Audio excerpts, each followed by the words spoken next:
State Arts, and many others, including this month's sponsor, Buzz 365 Media. And we are trying to record this on Facebook. I don't see it recording yet, but we will be recording it to the cloud and then sharing to Facebook after if it doesn't go to Facebook. So just so you know, but we invite you to keep your videos showing, or you can choose to opt out. If you have comments, please use the chat or wait until the end, and Brenda will give everyone the cue and then call the guest poets are also invited, and she'll let you know when that's time. Just send her a message if you'd like to share some work. And now let's get started with Black Voices through Poetry and Spoken Word, hosted by Brenda Bunting. Take it away, Brenda.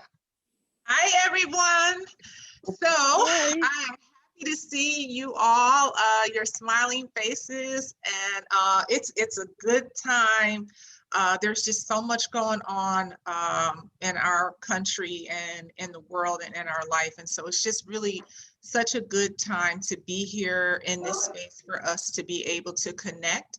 I'm just going to ask for, if you will, mute yourselves, so it won't be a distraction to other people, because we are in this Zoom space. Sometimes it can be a little bit easy to be distracted by various sounds, and we don't want you to miss anything. And then also, if you have a contribution that you want to share, I'm seeing people saying things, we would definitely want to hear from you as well. And so just to tell you a little bit about what's going on, what we're going to do is we're going to be featuring tonight the poet and visual artist Diane Wilbon Parks. And then after we have some discussion about not only just about her poetry and her art, but just also I think what I would love for us to recognize is the contribution of one person, African-American person of the African diaspora, of African descent, who is an American descendant of slaves, but how the opportunities that have been afforded to her, how she maximized on that, and how each one of us really individually are really a part of history. Now, we're talking specifically, of course, today about Black history, but each and every one of us are a walking history book, and we have pages that are being opened and explored and discovered and will be talked about or may not be talked about. But there are some notable things that we do want to talk about and share. And we're just so happy that you have decided to come and to listen and hopefully, walk away with something that really enriches your heart and your spirit and your mind. And so with that, I'm going to introduce Diane. Diane Wilbon Parks is a visual poet and artist. She has written 2 poetry collections and a children's book. Diane is the founder of The Right Blend, a culturally diverse poetry circle, and was recognized as a 2020 Prince George's County Poet of Excellence. She celebrated the permanent installation of her poems and artwork as a permanent sign at the Patuxent Research Refuge, North Tract. Diane's poetry has been widely featured and highlighted in the DMV, the Poetry Poster Project, which was exhibited throughout Maryland. Diane has been a longstanding literary advocate and leader in the poetry community. Excuse me, lost my place here for a moment. That didn't do right. And Diane is, and her poetry is included in the international anthology, Singing in the Dark. She's also included in the 43rd and 44th anniversary of Grace Cavalieri's The Poet and the Poem at the Library of Congress. Diane is a U.S. Air Force veteran and senior IT program manager. So without further ado, we want to welcome, Diane Wilbon Parks. And feel free to utilize the chat if you have questions or maybe something you'd like to interject. Please write those in the chat, and we definitely will include them in part of the discussion. And so without further ado, we have Ms. Diane Wilbon Parks. Oh, Brenda, thank you so much. It is an absolute honor and pleasure to be here with you and with all of you. And I really appreciate being here. And I think the view of myself, looking at myself, is a little distracting, so I'll go back to that gallery.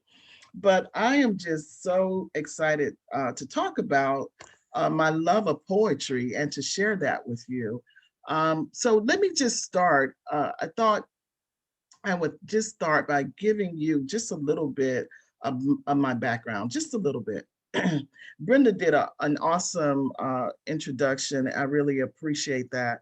But I just wanted to talk about what is important to me with regard to poetry.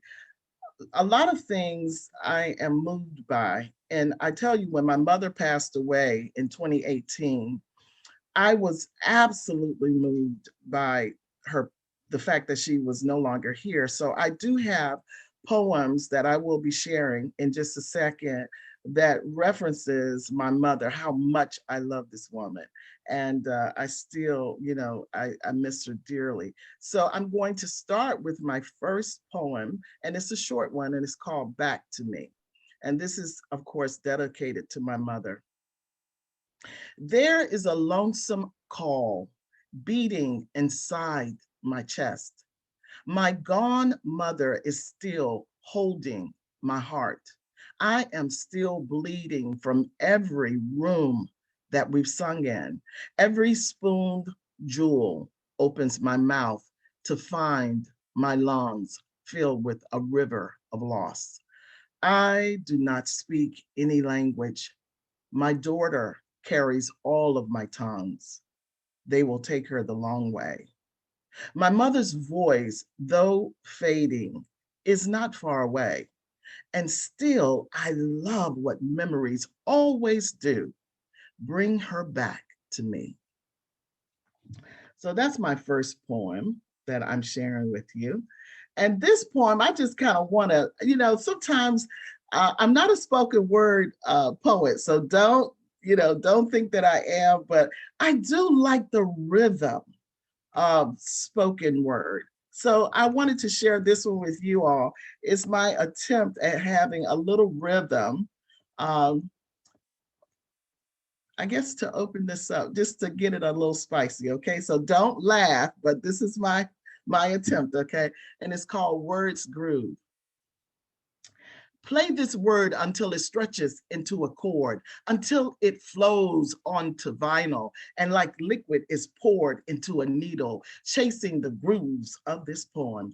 Play these words until they become more than rhythms and isms, until this paper, these words, reaches into the base of your soul and becomes so bold that the rhyme and rhythm becomes rock and roll, blues and soul. Play these words until the jukebox in this poem becomes a shapeless hum, until melodies roll inside notes that hide inside melodies that slide and float, until syncopated sound becomes so smooth that spins records into silk and silk into soothe. Oh, these words running inside my soul, these phrases sweeping into song, spiraling down this jazz, this trumpet's horn. Like the soul of this poem, this paper, these words are waiting to become noteworthy narrations, negotiating this neckline's invitation to a needle writing the grooves of this poem, turning and twisting notes towards the tip end of this paper where songs are born. Then beats my drum. Words play inside the greenest bluegrass music that shakes country inside bones, that bends 27 spoons on the side of knees, swollen from the hills of this poem. Take my ribs and create a man. from the jazzy, raspy blues of this poem and trace the rhythm and rhyme that cruises the natural hues of this poem. Finger him out of the keys of a piano from this sheet of music that dances and prances in this poem while the rhythm catches its breath, then beats my drum from the soul of this paper and the music it becomes. So that's my attempt. Thank you. So Brenda, you wanted to keep going or? Yeah, whatever you want to do.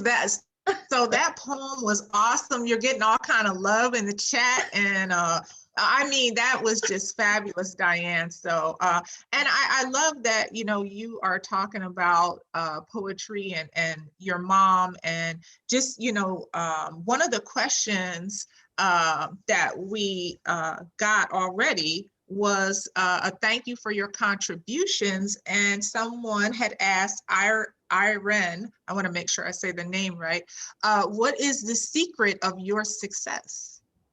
Wow. Am I successful? That's the first question. I kind of think you are. You know what? I'm going to tell you all, I'm a project or a program manager, but I have my PMP, which was a hard certification. And, you know, I asked one of my colleagues at work, you know, how did you get your PMP? Everybody is like suffering trying to get this certification. And she says, what are you doing at 3 o'clock in the morning? And I said, well, I'm sleeping. She said, that's the problem. So I would say that if we want to, to attain anything, to arrive to, to have these goals that we're trying to meet, I think it's very important for us to not have sleep as your advocate, but it really is your adversary. You have to decide that, okay, I only really need 5 to 6 hours of sleep, right? That's about all we really need. The rest of the time you should be, trying to craft or to attain some goal that, you're trying to reach. So that's what I say. You got to keep going. Well, I say you have to speak for yourself. Because I don't get my sleep on.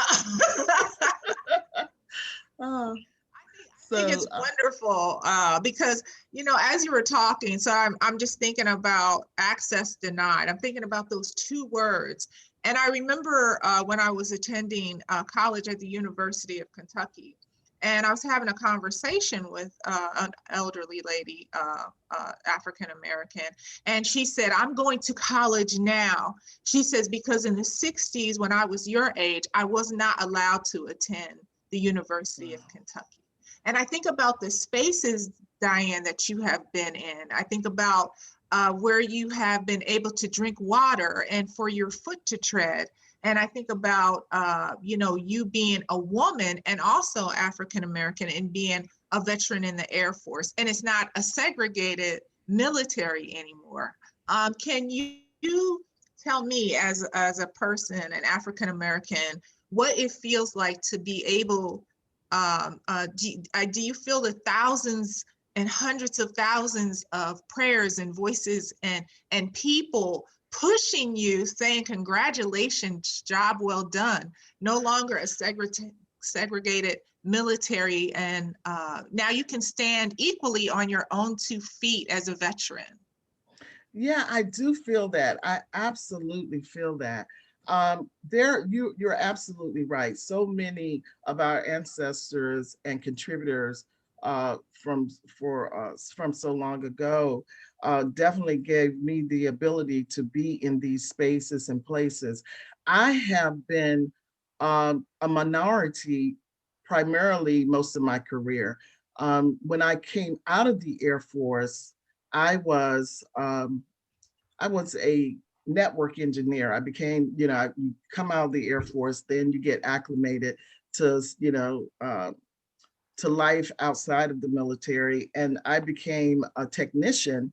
And who would have thought me, little old me from Milledgeville, Georgia, would become a network engineer at the Pentagon. I had my own little cart that I drove in the Pentagon. It was amazing to be able to support the agency there. It was SAM in the Pentagon.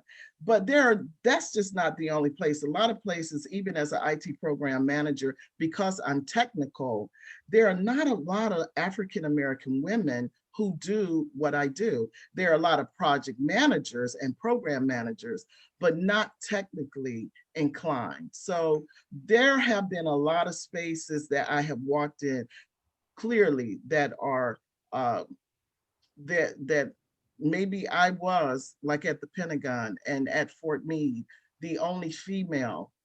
Even in the Air Force, the work that I did, I was the only female in the owl. And it was an owl of about 20 guys. We were doing the same thing, but I was the only female in that owl with all of those guys. So I'm very appreciative of my background and my foreground, and I'm going to keep going because that's what I have to do.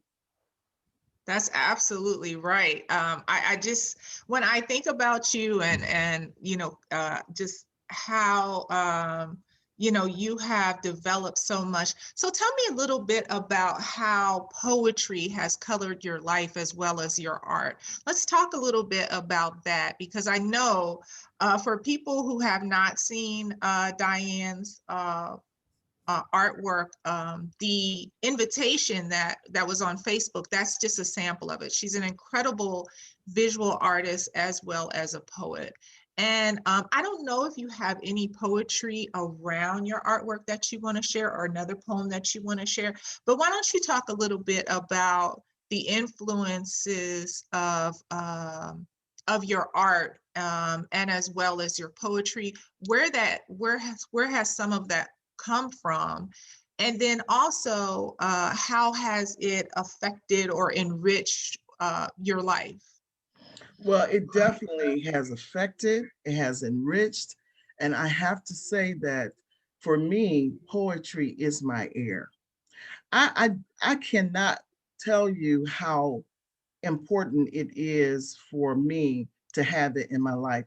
If someone said, Diane, you would not be able to write or to, for all the money in the world, or to create art, I just would have to turn it down. It's just not worth it, because the essence and the purpose of my life is to ensure that I am taking these gifts and I'm sharing them with the community. I am not going to hoard these gifts. I want to give them away. And I thank God that He's given every poet, every person here, a unique thing, whether it's poetry, whether it's writing, whatever it is. Each of us are unique in every way that we can be unique. But I attribute a lot of my gifts, and all of my gifts. We all think differently, and I'm not saying people have to think like me, but I attribute my gifts as a godly gift, all of them.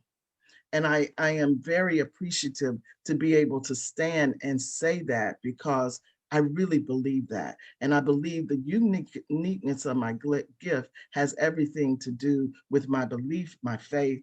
And so I believe it just comes out in colors. And I think it comes out with words. And I paint words.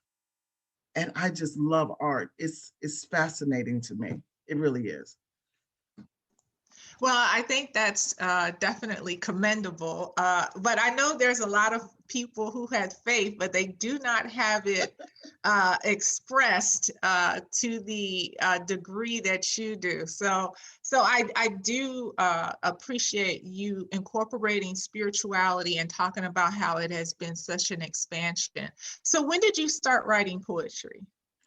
Wow, when did I start writing? And when I say this, I'm going to read this poem right after that. Wow, when did I start writing? I started writing at 11, but poetry, wow, I would probably have to say, oh, it's been so long. Wow, I should know that answer, shouldn't I, everyone? Shame on me, right? I would say at Not least, really. I would Fine. say at least 30 years ago, I started writing poetry at least 30 years ago. And I will give you an example because I'm going to tell you, I loved my mother and I still think about her every day. And she is one of the reasons why I continue to write. And I wanted to share with you a book that she inspired me to do. But first, I just want you to see how much I love her. And, you know, I hope that you're not afraid because some people are afraid of ghosts, but my mother's ghost, I welcome. So this is just a poem that I wrote. And I think it'll show you where I am with my mommy and even that my gone mommy. So the title of this poem is She Comes as a Sunset. She comes in the eve as a sunset, with the last yellow sun slipping down her shoulders. My skin gathers for church now and waits for her ghost to arrive. Echo chimes bloom from the distance as she steps in slowly, wearing the red evening as her gown. I press into warm air with an ear pinched to its skin. I can barely hear her just above the silence in my writing room. We exchange voices. The cursor moves without touch, without argument.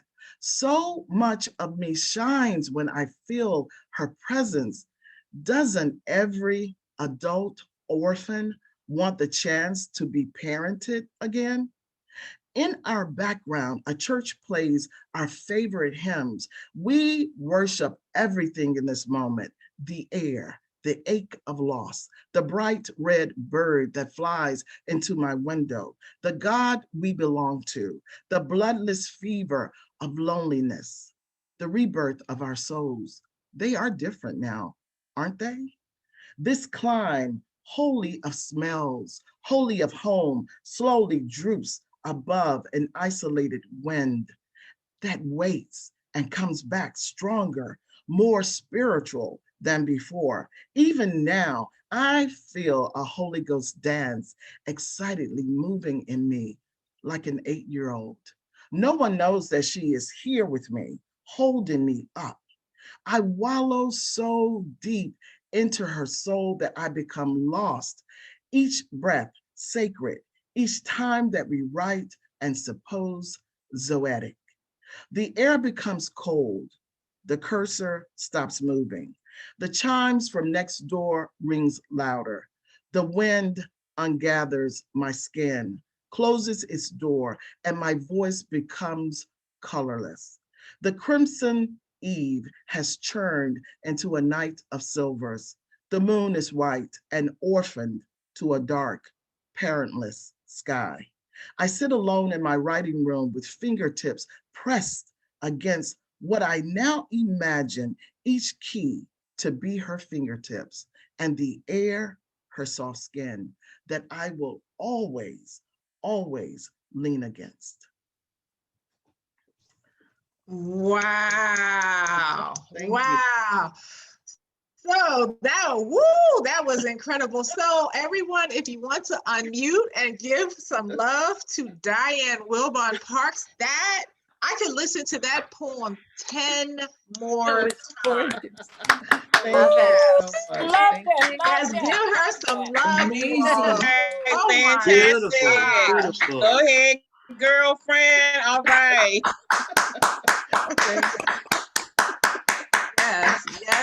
Yes. So, I'm loving your art. does I'm loving your anyone art. have any comments you. they want to say? Anything they want to ask? Vivian, you can unmute and you have a question or a comment. I see your hand. Yeah, I just wanted to say your story is like the movie Hidden Figures. Did anybody see that movie? Oh yeah. Well, that's what your story is like to me. You're an amazing woman, and I enjoyed the poetry. Thank you so much. Thank you. And we have something from Mary. Yes, Mary. Hi, thank you. I was just wondering if that last poem is published anywhere where I could read it. It was amazing. Well, it's not published yet. And uh, well, it's published now because it's recording, but no, but I don't have it published anywhere. I am creating my third book. And it's just that I've been doing a few things that I can't get to publish my book. But it's coming. It's coming. Okay, good. I definitely want to be able to read it. Love hearing you read it, but I'd like to be able to read it too. It was beautiful. Thank you. Thank you. Thank you. Thank you. Anyone else? Looking around. Anybody have a question? Catrice, yes. Hello, Ms. Parks. It's so good Hi. to meet you virtually So and hear good to you meet read you. your work. Thank you. The question I have is, well, a statement then a question. You mentioned that you feel that your creative gifts are giftedness through God, and I feel very strongly about that, very similarly. So what I wanted to ask you, it's very nice to meet someone very kindred along those lines. And I wanted to ask you, when you receive, the way I'm going to put this is when you receive those messages that come through you and they transmit through creatively, how does that feel for you? How do you personally experience that? It's amazing. I mean, it feels, I mean, I don't want to get intimate here with you all. It's not right, is it?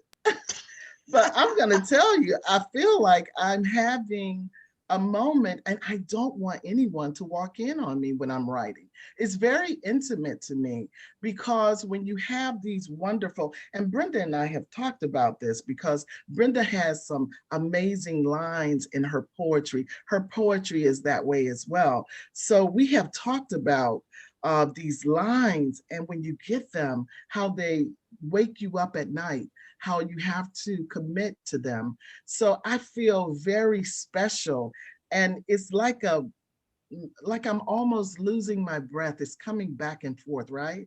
It comes to a point where it's so intimate. I don't want anyone to walk in on these words. Can you believe that?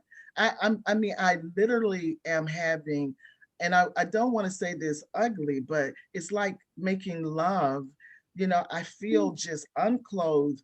I just kind of feel raw, and I don't want anyone to infect the space. It has to come that way. So yeah. Awesome. So anyone else have any comments, questions, anything that they want to share before we continue on? Oh, yes, Sierra. Yes, please unmute yourself. Definitely want to hear. Hello, everyone. And I go by C, okay, as in the Okay, Spanish C. word yes, S-I.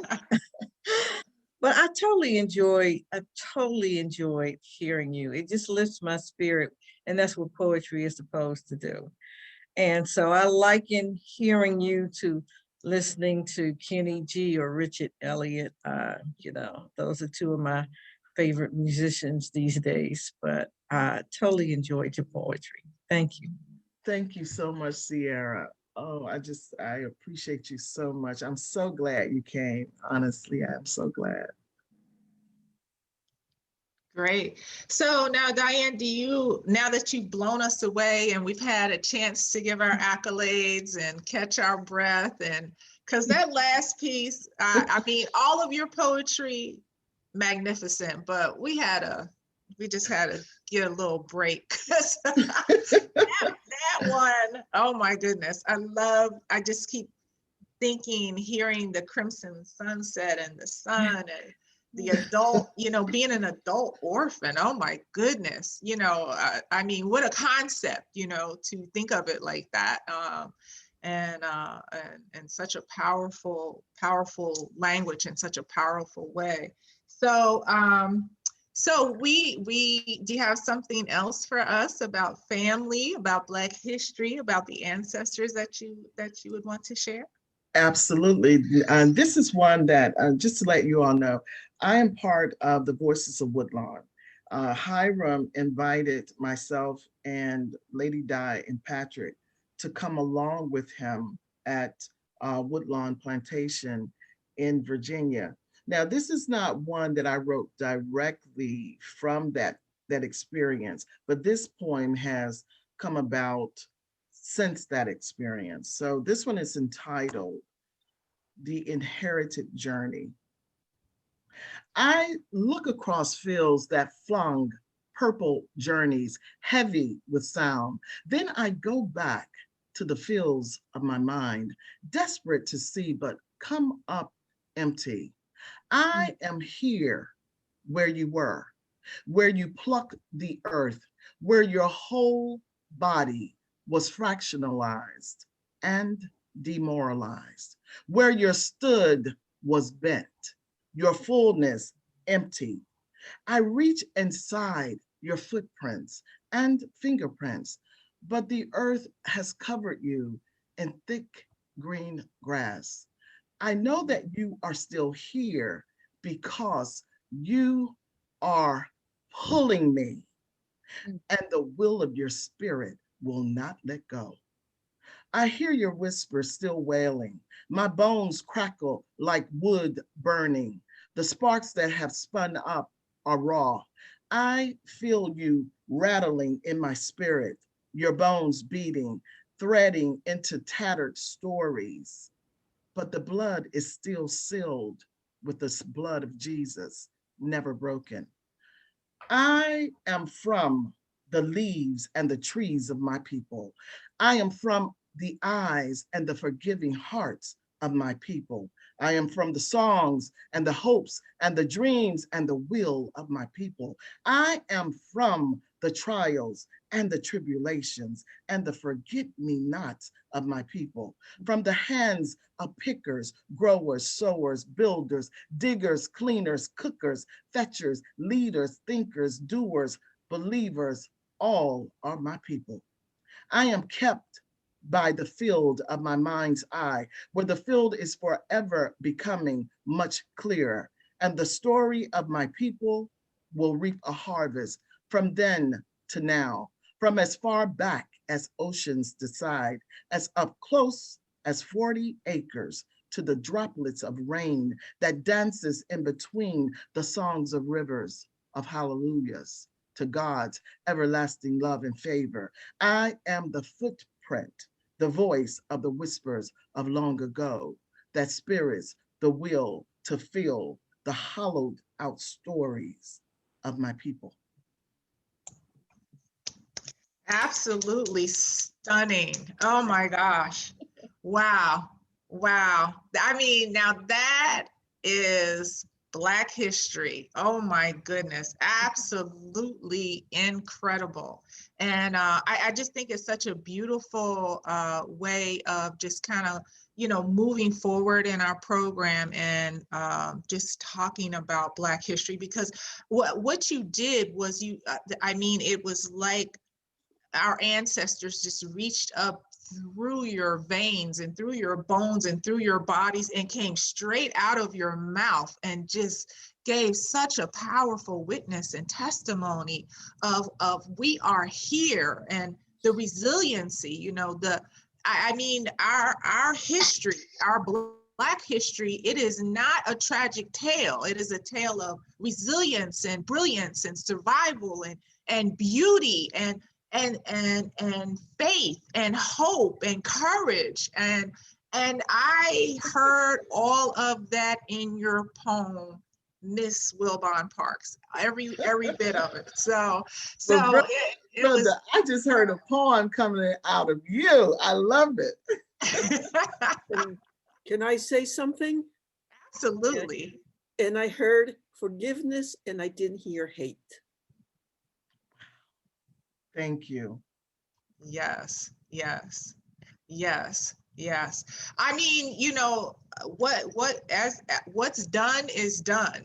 You know what I'm saying? What's done is done.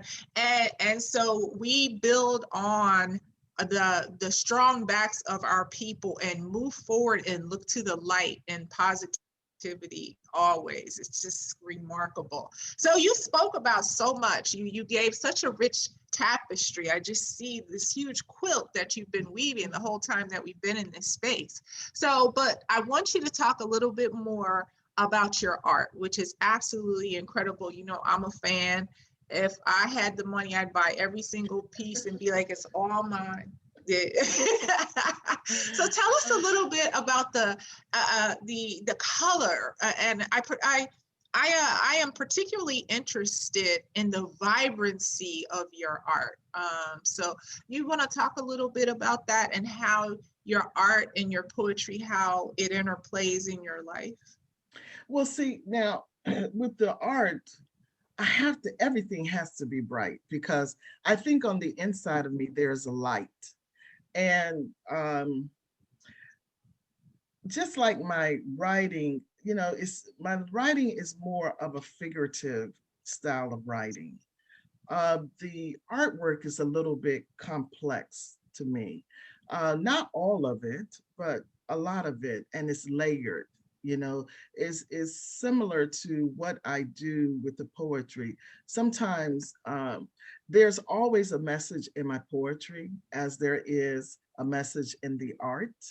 But I think for me, I wanted to speak very loud and very vibrant. It has to be for me. And it's something about the vibrancy of color. I think color is so beautiful when we use it up against one another. I mean, I play with color so much, and you know that most of my art has a lot of red and a lot of orange in it because those colors are very, very vibrant, and together I don't know if you've ever played with art or paint, but somehow the orange and red together makes a very strong color. And like I said, I love shapes, I love eyes. A lot of people will, I have one person who really wants my art, but she said, I just can't do those eyes, Diane. And I said, but the eyes are important to me because they say a lot about who you are and what's on the inside.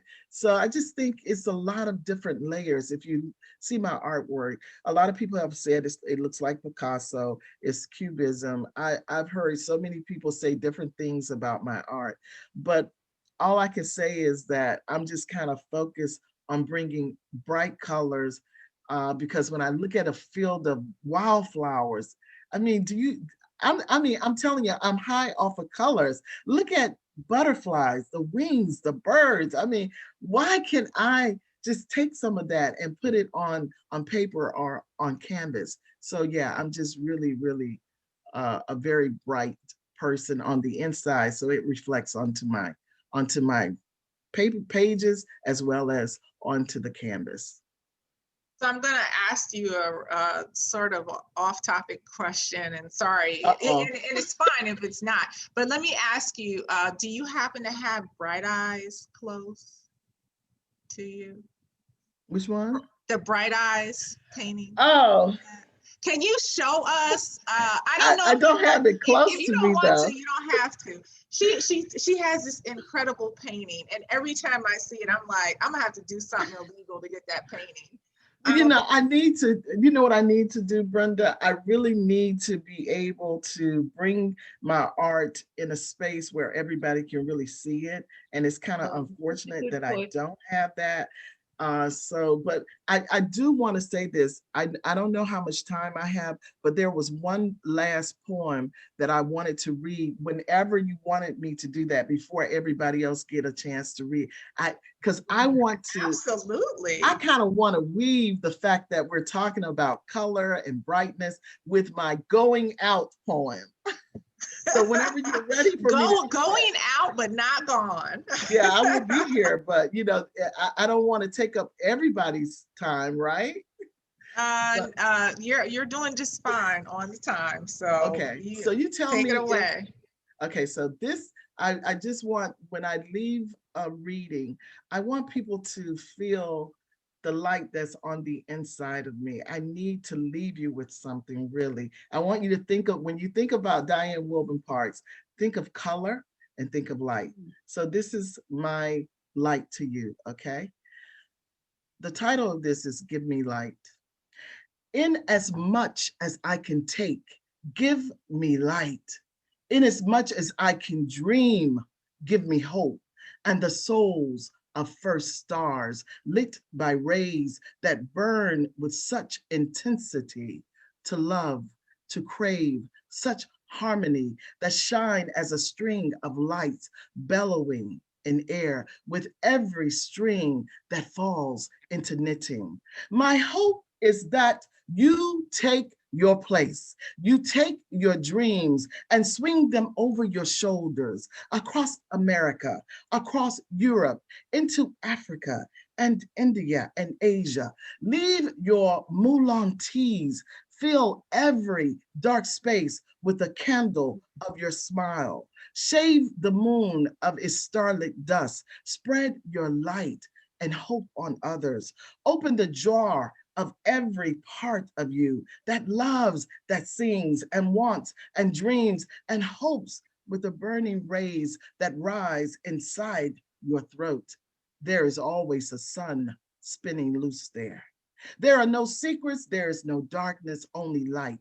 Love like weddings. Take the gaze from these God-stretched years, these cherished pearled reflections, this daydreaming skin that swells from the blue that glows like mirrors from the lakes that swoon in shades of blue jade. Give the world the sound of trees full of air and hope. Bend into gold strands that leans in and shine. Every prayer is a melody. Roll your big, tall heads back. In as much as you can take, give your light. In as much as you can dream, give hope and love like the souls of bright stars. Oh, that was wonderful. Wonderful. Thank you, Diane. So does anybody have any other questions that they want to ask right now? Yeah, I see Vivian. Are you selling your paintings? Absolutely. How would I get one? Diane, you want to put your information in the chat? Yes, and I also want to put information for, believe it or not, Woodlawn. The staff at Woodlawn wants us to perform on February 25th. So I'm going to put that in there so maybe you all can register. And then I will also put my email address so that if you're interested, you can certainly contact me. Excellent. Anyone else have a question or comment or anything that they, Megan, yes, please unmute yourself. I just wanted to say that I have this personal history with Woodlawn. My father took our family there quite a few times when I was a kid, and there was, of course, no real context, no real context to what it was. And so the way this brings some real continuity and closure to that experience is just, I can't thank you enough for bringing that history forward. Thank and you. So eloquently, it's a gift. And so thank you so much. Well, thank you, Megan. I hope that you will be able to register for the event on the 25th. It is going to be my voice as well as Hiram LaRue, Lady Di, as well as Patrick, and Cliff Bernier. He's our harmonicist. So I hope that you will be able to, and I have put that information in the chat. And so now what I will do is I will put my email address so that anyone is, if you're interested, can contact me. Thank you. Thank you. I'd like to join. Absolutely. It looks like I'm free. I'd like to be there. Thank you again. I'm going to mute. Thank you. Thank you. And I just want to say Megan is coming to us from Lexington, Kentucky. So we have people from all over that are showing. So does anyone else have any questions or comments for Diane? I don't see. Yes, Catrice. Please unmute yourself. Quick question, Ms. Parks. I'm just getting acquainted with your work, so forgive me. And I'm learning, and it's truly beautiful. Your written work and your visual art. And I was wondering, do you do diptychs with your visual art and your poetry? Do you create pairings between the two? You know what? I don't, but it's amazing. The permanent and install sign that is at the refuge. You know what? It's like, I have to say again, see how God sets us up? That was the only poem that I had ever written for the poetry poster project that had a piece of artwork associated. And it just so happens when the refuge, there was a volunteer at the refuge, saw the poem, I had a piece of artwork that went with it out of all the poems that I have.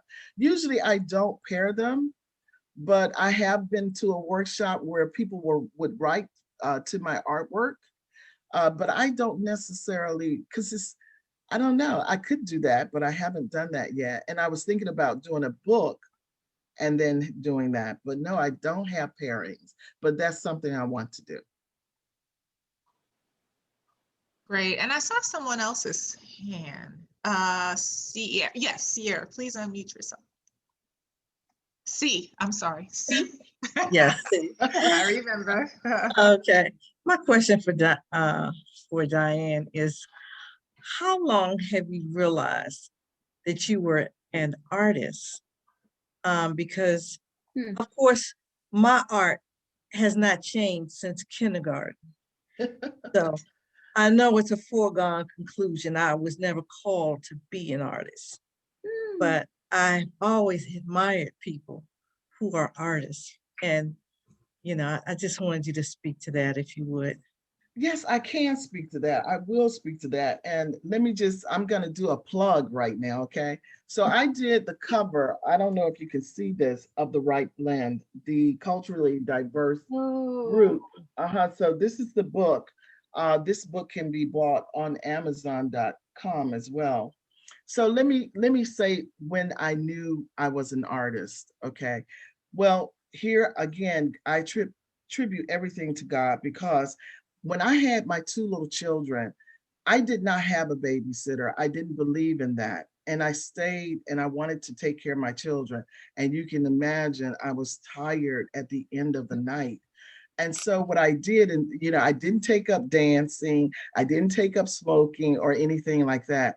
But what I did is I started doodling, and I started kind of doing some art when they were younger. Who would have thought that Hiram LaRue would say, Diane, I'm doing the poetry poster project, but the Metro building will not allow just words to be on the wall. He said, I know you do art, so do you have any art? And even when I presented my art in the Metro building, I still did not consider myself an artist. It wasn't until I would say maybe a couple of years ago, even though I was doing the same kind of art that I'm doing now, and it's at a different level, of course, I just didn't want to call myself an artist, even though I really was. But I don't know if I thought it was too arrogant for me to say that I was an artist, but really I was. Yeah.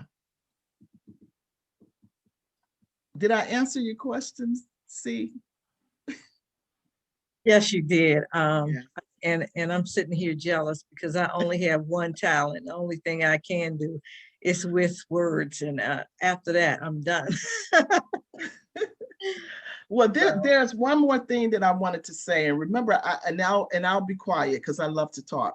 I got one more thing to say, Brenda. Please let me say it. So my mom inspired me because she used to take care of my kids, you know, when I would go to Georgia. And she would play with them and say, did you see that reindeer out there? And by the time my kids got to the, she would say they were white. When by the time my kids would get to the window, of course they were not there. But I said, one day I am going to write a story.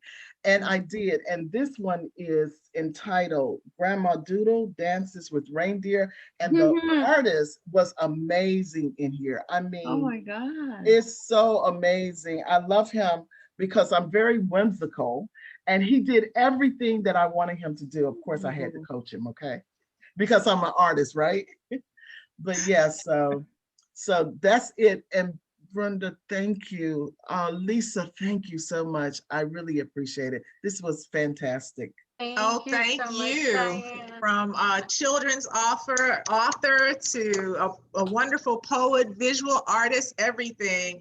And I wanted to present this program this way because I wanted us to look at and think about the fact that Black history is a living entity.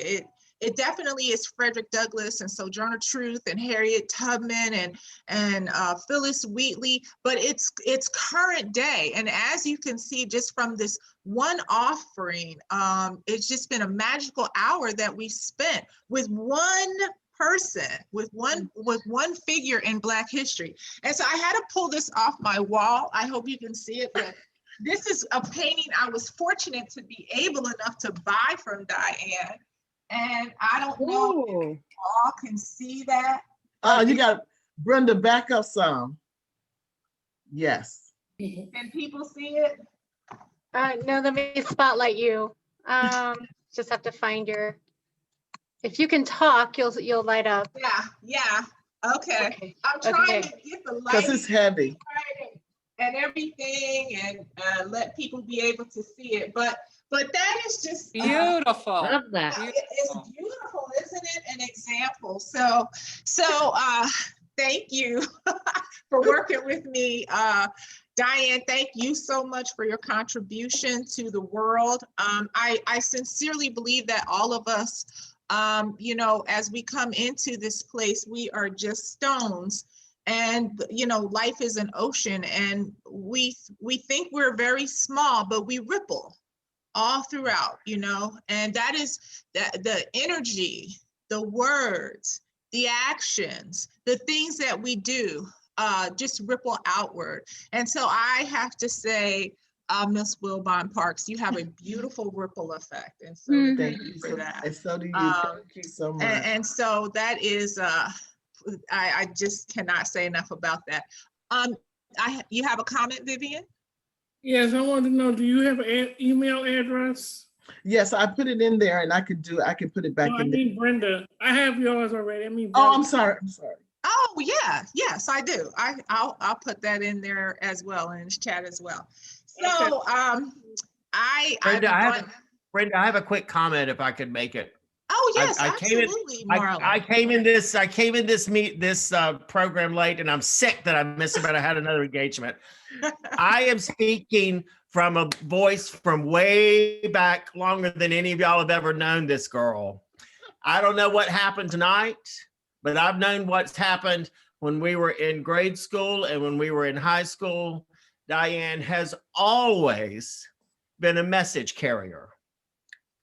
And in her presence, in her stature, in her voice, in her heart.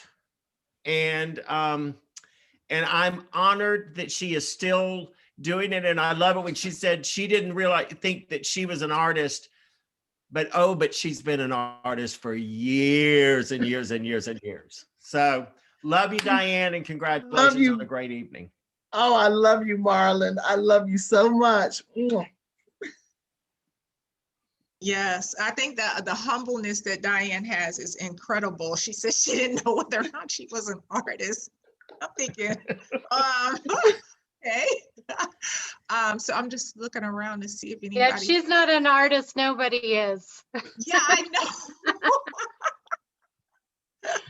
know. Okay, so we did have some poets who did sign up for the open mic. And so we'll definitely want to take some time to hear from them. I'm going to do a short piece. So I was thinking about this. I had a really, really big issue, as many of us all did, witnessing the murder of George Floyd, and how that man's voice was silenced. And it just had me, it was hard. I'll just leave it like that, as it was for so many people, and recognizing. And so the title of this poem came to me, Without a Cell Phone Video. Into history's disappearing mirrors, Black whirlwinds are beating through the face of distress, of whipped backs, of shredded fingers. Talk to me in tongues of fire. Humiliation is a tall wall of whiteness. The spaces in history are filled with dunghills infected with hate. The middle is the squares back against the Blackness, comes out of nothing, violating and trembling. The voices of giants whisper through tree rings. The weary walk barefooted, their heels thick and calloused and sore. Disease washes up on all shores. To hold the identity of a man by the color of his skin and judge the content of character of a woman by her gender, the air carries betrayal. We are swelling, ripping the seams of normal. We are eyes watching everywhere, seeing everything. Ears hearing everything, ears hurting. The videos are carrying caskets of their own making. Bodies of injustice are baptized into promises of suffering. Death piles into stacks waiting for undertakers. Planted among the thorns, blood roses are dripping. Grief fell into large holes that were cavernous bottoms of oceans and earth. They were slowly devoured by the feasting immoral, and the weaver's hands are ancient.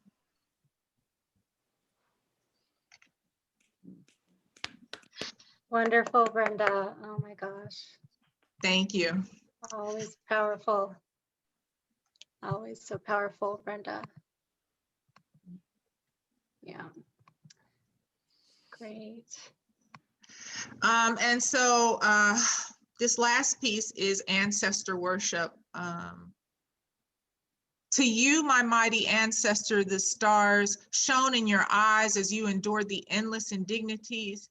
You keep telling me to look at the sky and find the mighty power of hope and shake off despair like falling leaves and rain. As my own torrents gush out and pain intensifies to overload my system, a hand is held out from the grave. Arms wrap me in comfort past death. Your love is without corruption, no crooked path to the ancient shining.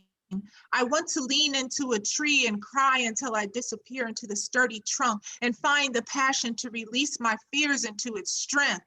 To you, my mighty ancestor, I feel your suffering in my bones. You have diminished to the integral parts of my beginning, the foundational thread that twines itself throughout my core, and we are in lockstep precision, stepping through new life journeys in the twilight consciousness of my heart. I seek the release of oblivion, but that which is made cannot be unmade. Only destroyed, and that which is done cannot be undone. Only acknowledge. We are touched by the first penetrating moments of hatred, but loved still. The heartless move, axe hewing like great centuries until wood chips of bitter use are all that is left. I do not want to exist in the same space as these, breathe grasping air, and co-mingle as they rise early with hearts of thievery and minds of madness. They meet out and lash the gentle and rejoice in oppression. To you, my mighty ancestor, the spirit shifting of damnation floods the world in their stink, and we are all drowning. If I open my mouth to honor you and commiserate from morning until evening, from the beginning of my word speak until the last of my life, it would not be enough to wrap you in newness and buffer you from your sorrow. To you, my mighty ancestor, who made a world of ease for the undeserving, full of skill and humble power, I touch the secret of your greatness in the drumbeats of my heart. Mother Africa was born inside me. She rooted in my hair and covered my skin with earth and hue. She bathed my tears and rejoiced in my laughter. And in the depths of my despair, I found I loved her. The ancestor tall has risen inside me, stepping forth as sacred divination. I love her still. So we are going to move on. We have, I've got some emails from some people, and then I also got something in the chat as well. And so we're going to start off with Miss Shayla White. If you want to say something, if you want to introduce yourself, please feel free. And we're just going to let you go ahead if you want to unmute yourself and share your work. And so for each of these right now, why don't we do about 3 minutes? So if you have 2 short pieces, kind of a long piece, just to respect time and make sure we get everyone in. And if we have time to cycle back around again, we certainly will. So Shayla White. Is she here? She was earlier. Yes, she's still here. Shayla White, if you would unmute yourself, did you still want to do a poem?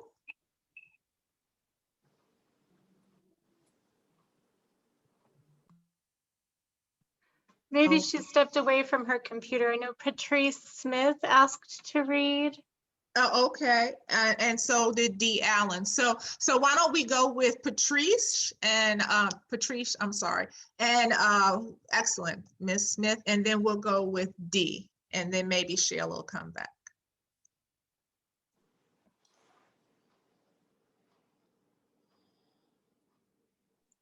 You want to unmute yourself?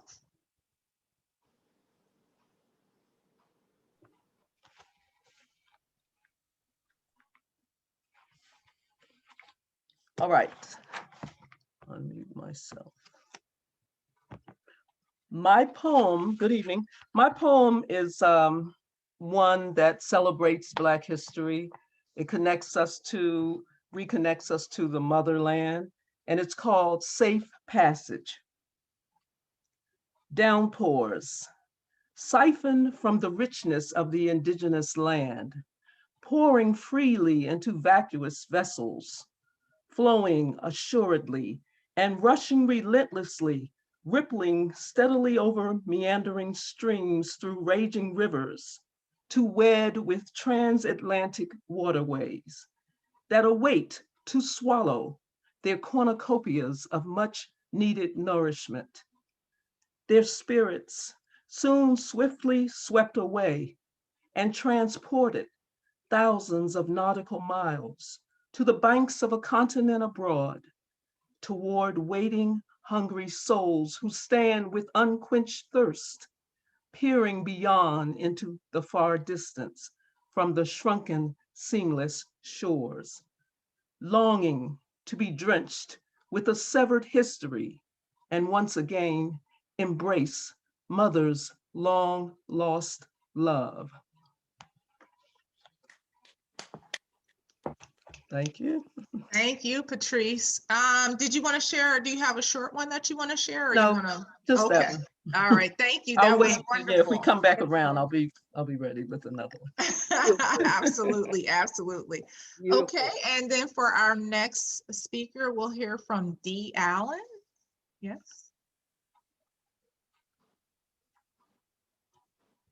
Is D. Allen here? Thank you. Oh, okay, thank you. Ah, now we see you. Hello there. Hello there. I'm here tonight to support Diane Wilbon Parks. And the one poem I'm going to do in the expanse of 3 minutes will come from my third book, Stormwater Poems, 2012 to 2016. And the piece I'm about to do is one of those ekphrastic poems, a poem inspired by a piece of artwork from pages 15 and 16 in the book. And to assist me in this endeavor, I'm going to use the share screen feature if the host will let me.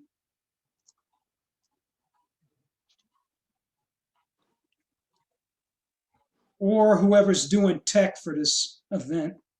I'm just scrolling through looking for your photo. I mean, I have to find you among all the people. It's D. Allen, yes. Oh, here, I can see it here. So I can make you co-host. And then that will give you the ability to share your screen now. All right, let me try now.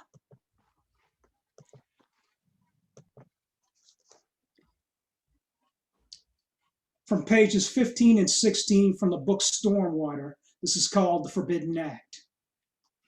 An oil painting on a coffee shop wall in Sacramento told a compelling story, albeit innocent on the surface. Georgia, 1837.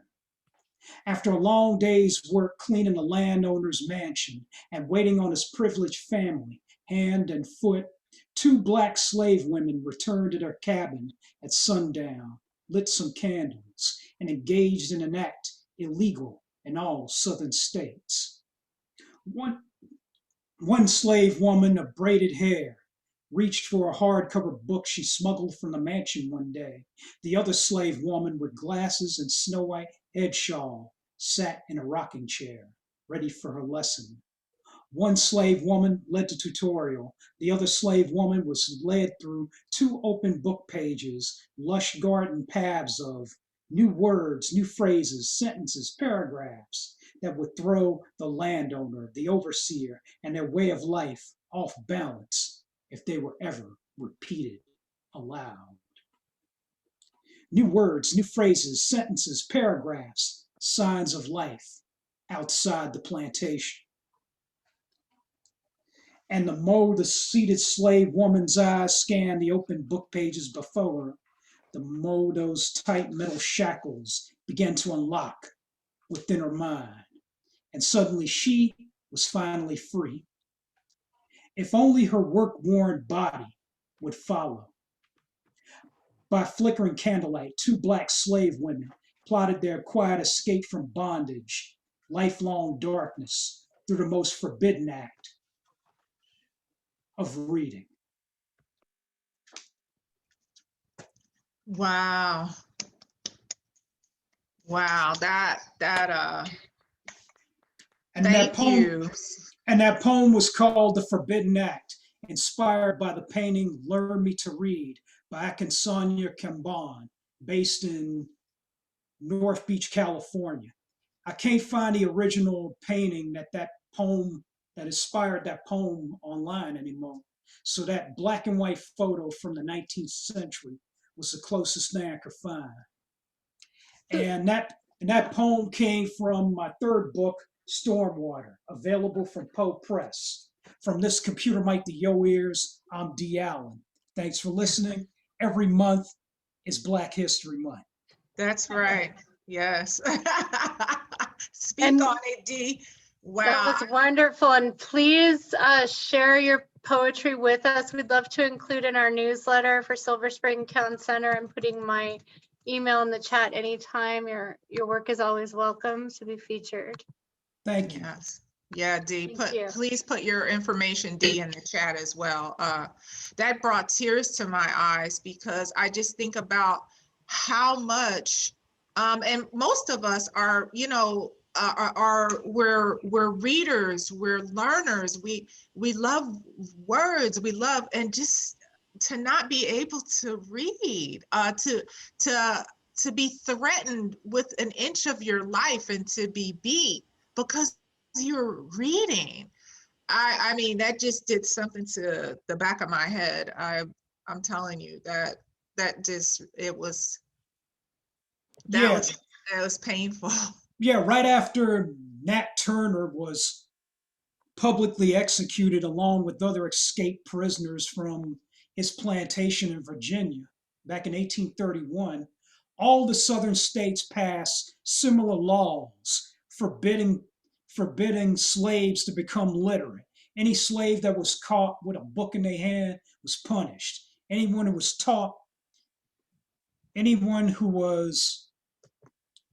was teaching a slave how to read was also severely punished. So the more ignorant a slave was, the more easier he was to control. I tell you, it just takes my breath away, Dee and everyone. That's what I mean by resiliency, to come through that. Yeah, and I With, saw that act of reading as a form of not only resilience, but resistance against a yes, life. yes. Frederick Douglass talked about the same thing, about, you know, how much of his eyes was open once he was able to read, and throughout history, how that has just been, wow. Yeah, it is just, there's no way that you can humanly not embrace such a profound experience.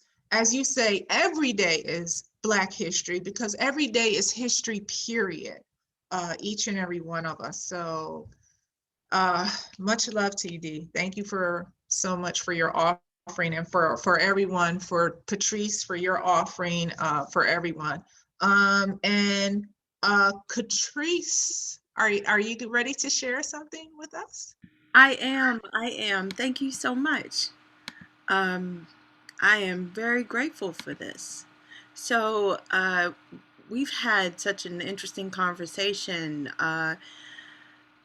because Dee brought up the literacy part of this. You know, and I am also a woman. There was a time in history where women were considered dangerous, period. If we used our minds, if we spoke our words, if we used our voice. Yes, and Black women, Black men, Black people in general were considered dangerous. Aren't we still? So using these words, I plan to be just as, to be all of that. Dangerous, a woman, and speak my mind. And so all of this goes into the poetry. I chose, instead of speaking of ancestors tonight, I switched and chose to pick up a poem about light, because Diane was talking about light and spirituality, and I think I'd like to honor that with this poem. It's called Luminous Rain on a Dry Night. You come in the wee hours, when the day is hush asleep. You come, heaven's armies, gentle whispers, dancing leaf to leaf, raining down a field of showers all at once, 30 seconds of flight, light years from so far away, a visit to fight battles we cannot see, cannot imagine, armored in light, no body, no wings, the strength of conviction, faith powers your flight. I ask you in the night, who is your mother, father? You sit next to me as I slumber, turning over liver to heart. You touch me as I slumber, rock me to sleep in a lullaby I cannot hear. I feel so safe in the marrow of me, the fractures, the orchard of vining nerves, the muscled parts that work too hard, and the heart beating out of tune. I sigh, relieved at your song, and remember their born place, their natal origins. You left a seedling planted in the center of me for safekeeping, a guide for me in the darkness. I am righted again. And in a rush, a whisper, a moment's exhale, you are gone. The air is clear. But I know, I felt your gossamer stroke my face as you left for the faraway place. You came to let me know you are always near. Thank you. That was Luminous Rain on a Dry Night. Speaking. Oh, beautiful. Thank you, Catrice. You always bring it. That is your imagery, and you got so much love in the chat. I'm telling you, the lovely Miss Catrice always brings something so beautiful that you feel just so illuminated by what you just shared. And so, okay, we're gonna move on, and we have Brian Donnell James. If you want to go ahead and unmute yourself, we look forward to what you have to share. All right, I really wasn't going to read anything tonight. I really came to support Sister Diane, and she really did a fantastic job. She really did. But y'all got me all spirited up, so I'm going to read a piece called Sweet Tones, Somber Tones. Sweet tones, somber tones in the night sky. Me all alone with this here old horn as my only ally. But I'm feeling good, feeling jazzy, playing up a storm. People hearing my sound, now they're coming in to get warm. Head swing slowly, sorta side to side, fingers snapping, and I'm filled with pride, cause I'm entertaining my people in the chocolate city. I got my eye on that dark-skinned girl looking pretty, fever running, running wild, and this old woman say, go ahead, play it, child. Ain't no worry, just dancing and fun. See, weren't nothing like this when the night begun. Yeah, these my peoples jam-packing the place. You see, I'm proud of my culture and I'm proud of my race, and I'm giving them back something for what they gave me. And I'm loving every minute, playing this old horn real jazzy. Short hair, cornrow, scarves, and braids, going out into the cold night as all the fun fades. Sweet tones, somber tones in the night sky. Me all alone with this here old horn as my only ally. Thank you. Oh, thank you, Brian. So musical. Oh man, what a rich legacy. Definitely, and to give homage to that. And I just love, that's what we as poets so often do, is just give homage to these wonderful aspects of life and of people and of so many different things. It's just amazing. So thank you. So I'll try one more time for Shayla White. I don't know if she wanted to share. We're about at the end of the program, but Oh yeah, I'm here. Oh, okay, good. I called you earlier. If you want to unmute yourself, or if you want us to see us, or if not, whichever way. But we are ready for your offering to hear your poem. All right. So the poem I did is just called Queen Mindset. Can you all hear me okay? I'm sorry. Yes, we can hear you fine. Yes. Right. It's called Queen Mindset, and just as a backdrop, I through the pandemic, I experienced a friend that was going through some issues and questioning themselves and whether or not they were even wanting to remain in existence. And so I kind of developed this poem. But in developing it, I look back and I also was able to reflect within myself. I am a queen. I'm a Black queen birthed from royalty. My mind is free from all negativity. I can fly and soar while defying gravity. I am a chocolate burst of sweetness and richness. I am royalty and my crown sometimes gets shifted, but I always remember to stay uplifted when I am down. My crown never falls. I have the strength and courage to live in my purpose. I am not cursed, but I will curse the negativity that has no control in my life. I am the beauty in a queen, mother, and wife. I speak life. I breathe in and now I exhale. My pain is a part of my healing. My weakness has become my strength. The universe is just the surface. I look beyond the stars. I see into the heavens. I hold strength and love from beyond. I know I don't walk alone. I'm guided by my ancestors and my angels protect me. Life is within me to create. I am a queen, a beautiful Black queen. I am magnificently crafted and molded. My flaws are just shifts in my being. They don't confine me. I'm human. I'm greatness. I'm love wrapped into a soul of a woman. I love myself. I am healing. I am growing. I am in control. My journey has just begun in the direction I want to take it. I am the pilot of my destiny. Through it all, I fly through the storm and land in my purpose. I am an amazing, knowledgeable, ambitious woman. Thank you, Shayla. Thank you for sharing. And thanks to all of the poets. We are very close here, almost right at 9 o'clock is when our program was over. I think we had one person who was saying, I don't know if there was another person who wanted to read, but I want to respect everyone's time. Lisa, how did you want to do this? Did you want to go ahead and end the program, or did you want to extend it a few minutes for? We have time for one more if there was someone else. Okay, that all wanted to right. share. So And I wanted to also just remind the poets, please send your work to Lisa at silverspringtowncenter.com. We would love to feature your work in our upcoming newsletter.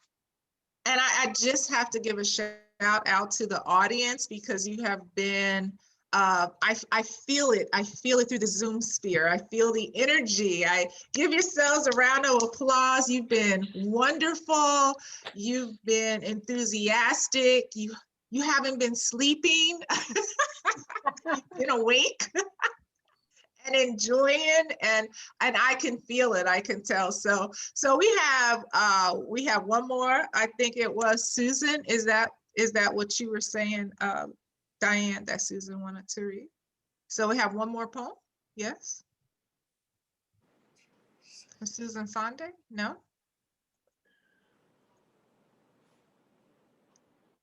Maybe we don't. Yeah, you do. If you want me. Oh, okay. All right. Want me. Absolutely. I do want to say. Of course we want you, Susan. I do want to say that Diane has actually been a light in my life. And at a time when things were very difficult. And I also wrote this poem at a time when things were very difficult. But she's an inspiration and a light. And I'm honored. I was honored to be in the presence of so many wonderful people tonight. This is, does your heart intuit the slender arms of smoke? The sylvan chatter of a stream climbing over its banks, living beyond its means? The brutal squalor of certain ports? The fires that launch the smoke? Is your joy a burning that bequeaths, or does it use you, shadow in a dream, pale and prurient, a streak of dirt? The mirror doesn't know you, and its shinings in doubt, divested of ambition, washed out like a sun-bleached Polaroid. The winter of life's smothering your still blustery scarlet terrain, turning water to ice. At odds with your odds and ends, you do a door to door and settle for the silence that answers. Nights see you on the road, the steeplechase that carries you to and from nowhere. When the sun's slow to be cradled by dusk and your pulse is happy being happy, you take lined paper for your soapbox and crawl as close to the stars as your words will take you. But on days the wind bites, preaching willfully its tuneless songs of premonition to power lines and all things that fly, one sun doesn't seem adequate enough to warm you. Sometimes you think that's because you're not properly human or not rooted deeply enough in what is human. Your mind's averse to stasis, would rather the shift going from illusion to illusion. Is that not human?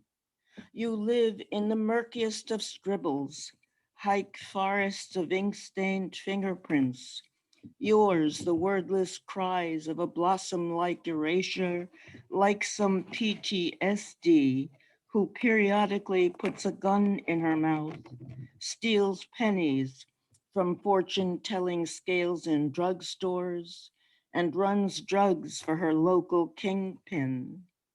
Her brinkmanship's an accident of choice, manifestation of her howling emptiness, The dark angel who practices switch and bait flies rampant in her dreams, materialized from some demon's shadow, box feathers freshly inked, teeth laced with blood, uncradling her mind's laughter. And thank you for letting me read. Wow, thank you so much, Susan. Oh my gosh. Oh, it's gorgeous. That piece was absolutely gorgeous. And the about the human. I'm telling you, this is what the height. Do you understand? I just have to say this, but we talk about fame and fortune, and I'm sorry, so much of it is political and predicated upon money. There's famous people right here, powerful voices, powerful artists, beautiful energy, just incredible speak. And it has absolutely everything to do with the ripple that I was talking about, the stone thrown in the waters, and it's just rippling out. And Susan, that piece, Diane, yeah, that work, Dee, yeah, that offering, that education, just bringing us back to being illegal to read. Brian, talking about the music, and Patrice, it just goes on and on and on. Shayla talking about being a Black queen. I mean, I'm telling you, if I had wings, I'd be flying high in the sky right now, ladies and gentlemen. So I thank each and every one of you for attending and for coming. I can't say enough about how much this has meant to me. It's meant everything to me, and I hope it has meant so much to you. And so I just appreciate you so much, Lisa, for giving us this venue and this space to talk about Black history, to celebrate the beauty and the power and the resiliency and the resistance and everything that we just need to do to move forward as better. So thank you everyone for attending. Thank you. Thank you so much, Brenda, for being a wonderful host and poet and board member of Silver Spring Town Center. Lisa, can I ask something? Yes, please. Couldn't we do a poetry meeting every month? We have been fitting poetry in quite regularly. So we have a variety of programs. We also have art salons and creative circles that include poetry. So we have at least one opportunity a month for poetry. This is in so addition, unique. This is so right. unique. I have not felt so uplifted in a long time, in a very long time. This is beautiful. Yes. And I'll get my picture, my regular picture. I just couldn't find it today. I couldn't get myself on the camera. Next time. Thank you for joining us, Irene, and everyone. Thank you to all the wonderful poets. We look forward to having you back. And I just want to mention Catrice is one of our featured women in the arts on Friday, March 12th. So come back and join us for that. And we're constantly doing more programs. I'm hoping we can do a Blues Week poetry gathering too in June. So hopefully we'll have something special around, because there's so many wonderful poems that talk about music. And I think we could just make up a whole event with just that angle. So from my heart. Bye-bye. Thank you. Thank you everyone for joining us. Thank you again to Diane Wilbon Parks, our wonderful guest poet, featured poet, and all of our guest poets, and to our host, Brenda Bunting. Thank you so much, everyone. Thank you, everyone. It was wonderful. Absolutely.